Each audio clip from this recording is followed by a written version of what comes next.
ዛሬ ደግሞ ሞክሬ የማላውቀውን አንድ ነገር እየሞከርኩኝ ነው። ግን በጣም ደስተኛ ከሆንኩባቸው ቀናቶች መካከል ዛሬ ነው። ለምን የክርስትና እናት ሆኛለሁ።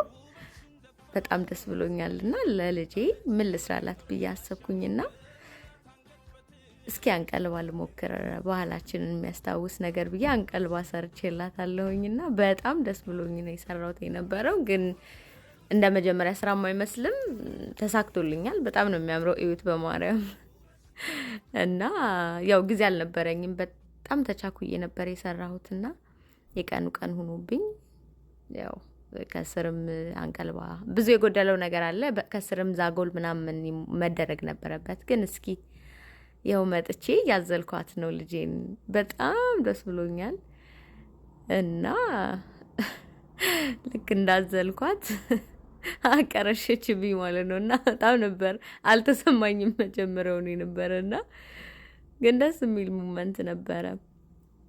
እና እስኪ ያዛዘለችኝ ነው ወሲ። ከዛ በኋላ ይሄን እመስላለሁ። በጣም ነው የወደድኩትና ይሱዬ ሜሪዬ እንኳን ለዚህ ቀን አበቃችሁ። በጣም ደስ ብሎኛል ልጃችሁን ስለሰጣችሁኝ። በጣም ነው የምወዳችሁ። ከዛ ጓደኞቼ ያው ለፎቶ እንዲያደረግንና በይ በይ በይ በይ በቃሽ አውርጂ፣ ልጅቱ ታፍናለች፣ ገና ልጅ ነች ምናምን ተብዬ ያው ያወረዱኝ ነው ማለት ነው። እና ሀሳብ አስተያየታችሁን ኮሜንት አድርጉልኝ። Thank you for watching. Bye. I made this.